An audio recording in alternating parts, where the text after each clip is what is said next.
Hey, what is up everybody? This is steviebreech coming to you here today. I see a lot of people weighing in on the whole YouTube partner program. YouTube, I guess, is going to be changing up what has been going down, and most of the people that watch my videos here are in the YWC, and you know, it was pretty cool that we were able to make some money off just sharing our thoughts about what was going on in wrestling, you know, maybe doing an unboxing here and there, showing off our trips to WrestleMania. And, you know, YouTube, for most people in the YWC, I'll say for 99 people out of 100, is not supposed to be a full-time job. It's supposed to be something that we do for fun. I can honestly tell you that with us gearing up for Raw 25, us gearing up for the Royal Rumble, I know I made my video a few months ago saying that I was falling out of love with wrestling. Right now, I am probably back to about where I was before Survivor Series. I was really hyped for Survivor Series, and even though the whole, you know, crap finish went down with Triple H and Kurt Angle and Shane McMahon, and how I didn't think that was the best finish in the world, that really just did me wrong. And, you know, from there on out, I just started to fall out a little bit more and a little bit more and a little bit more. But I think the Raw 25, with the nostalgia push that's going on, I think that's got me really hyped. And the Royal Rumble is always going to be one of the best shows of the year, even though a guy like Randy Orton won last year. Now, these new rules that they're putting into place, I think, honestly, a lot of people are saying this forces out the little man. I can tell you that I do make some videos here on YouTube, here and there along the way. You know, I don't really think of it as a job. I come out here, I talk about, you know, some stuff that's going down, you know, on my lunch, or when a big news story breaks. You know, I talk about something that's going down. I don't, you know, sit there and look at my computer screen. I don't go over to nodq.com, or I don't go over to, you know, the news sites and just force myself to make a video day in and day out. If a news story comes out, I read it and I want to react to it.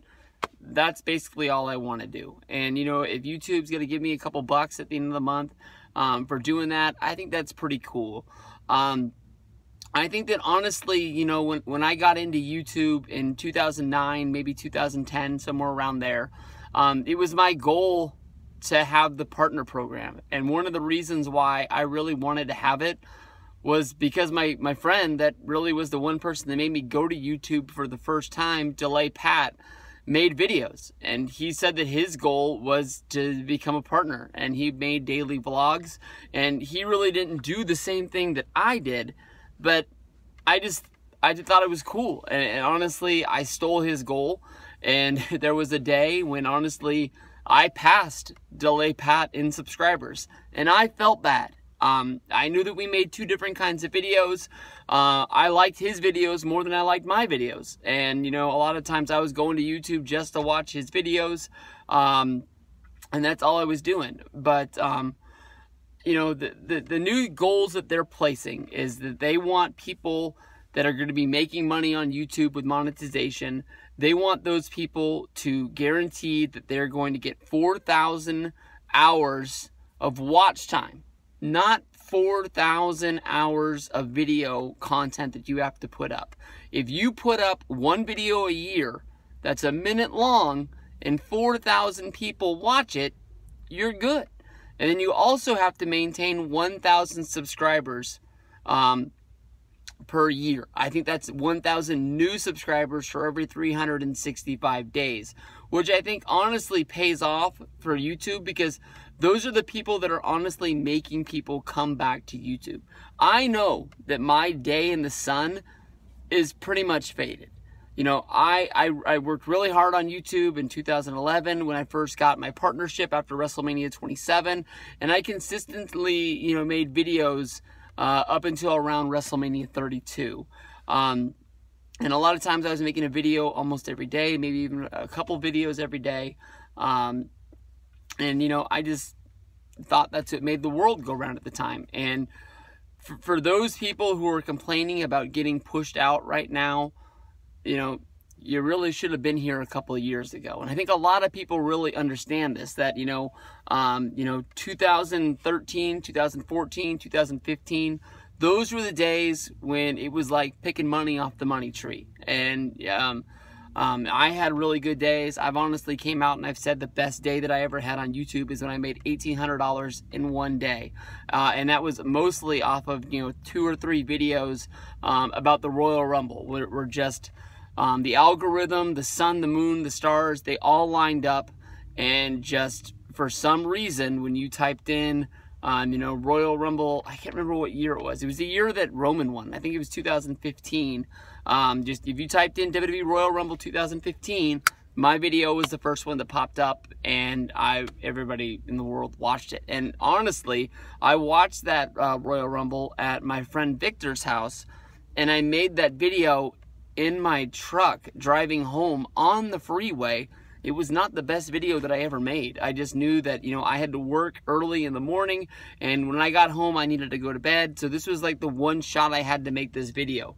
And, I've made better ones where I've got better lighting or better audio, and I've got this, that, and the other, but just the algorithm lined up, and boom, that's what everybody ended up watching. I've had people who understand. I've had people who complain. I've got some people who congratulate me about, basically the YouTube success that I've had over the years.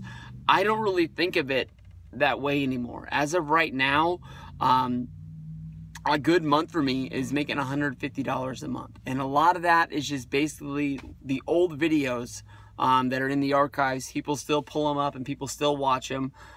It doesn't make sense why somebody wants to watch a Royal Rumble 2013 prediction video, but a video like that gets a lot of hits for some reason, and it brings in a lot. But I've also got videos like my trip to the Chris Benoit murder house. I've got, just a walk around look at a monster truck that I did last year that brings in some good a little bit every year. I think that honestly, if you're making videos and you're getting 100 views a video or less, honestly, if you're complaining about not being able to make money on YouTube, you're not making that much money to begin with. And I honestly think that I'm not going to tell anybody that they're wasting their time, because if that's what you want to do, because I know why I came to YouTube, and I've talked about this before. One of the reasons why I like coming on YouTube and talking about wrestling is the fact that I don't really have a lot of people in my life that I can talk about wrestling with. I've got this one older guy at my work now. I'm pretty sure he's the only guy at my work that knows about wrestling. And he wants to talk about Raw, and he wants to talk about SmackDown, but he doesn't go on the internet. He doesn't know about Dave Meltzer. He doesn't know about The Observer. So it's sometimes like when you talk to those people, you have to bite your tongue that you know the real story, or you know what's going to happen, but you don't want to be the dick that ruins that for him. So I can't talk to him about Roman Reigns getting possibly suspended for being busted in a steroid ring, because I bet you money Dennis doesn't even know that story went down. I mean, that's mainstream news to me and you for watching these videos on YouTube, but that's not mainstream news to my buddy Dennis, who sweeps up the floor and stuff like that. I mean, like, he's not going home and going on NoDQ.com or on Wrestling Observer, Figure 4 Weekly. He's not, brushing up on Twitter, typing in WWE, trying to see what the hottest thing going down is right now. I came to the realization that I like making videos, and there's people out there who like watching my videos, and I understand that. I mean, like, I need you and you need me, and that's just the way it works. But, if YouTube cut me off and just said, basically, Stevie Breech, you're done, no more, monetization, no more money for you, I'd still make videos. That is the God's honest truth. Because I like talking to you guys. I've still got, people like We the Pinko, my buddy Mike. I know that he consistently watches not every video, but he watches most of them. Death Adler, out there, hanging out in Georgia. He watches almost all of my videos, and he's one of the person that I know that's going to comment on almost every single one of my videos. And he's been watching since day one. I mean, I'm just lucky to have people like that. So I'm not telling you that if you can get that money, not to go get it. I'm not going to be one of those people who says that, like, you should do this for the YWC, you should do this for the love. I think that those people almost all went away. But that was the thing that happened when people in the YWC started getting monetization and started getting ads. People honestly started complaining about that. And I think one of the reasons why people were complaining about it is because they didn't have it and they wanted it. I worked hard. I got it. I achieved my goal, and I was there when Miguel got his. I was there when Pinko got his. I was there when Ravi got his, and I think Justin might have had his before I got mine. But I mean, like, that was the goal, and we worked hard to get it. And there were tricks to the trade to help you get there. But I mean, like, for people that, you know, wanted to have a thumbnail on their video, you know, that's the reason why they wanted to get there. Some people wanted to make money. Some people just wanted to see, you know, YouTube partnered account on their page. Some people just wanted to have the banner across the top of their screen. I know We the Pinko is marking out right now because that's the reason why he wanted to get there. But I'm not going to say that these are bad. I think that honestly this makes YouTube better. Maybe not everybody's going to be able to have that pot of gold at the end of the rainbow. But I think that honestly, one of the reasons why, you know, the YouTube monetization thing is as messed up as it is the day that they just opened the door and said, everybody, come on in. You used to have to be a partnered account. You used to have to fill out an application. You have to send an application in. You'd have to get reviewed, and you'd either get accepted or denied. And I got denied, I think, twice before I was able to get in. And, you know, I realized, you know, what I had to do to bring more viewers, to get more subscribers. You know, I honestly thought that, you know, when I got 1,000 subscribers, I was in. Boom. Wasn't like that. I thought that honestly, when I got to the point when I was getting, you know, 1,000 views a day, boom, wasn't that.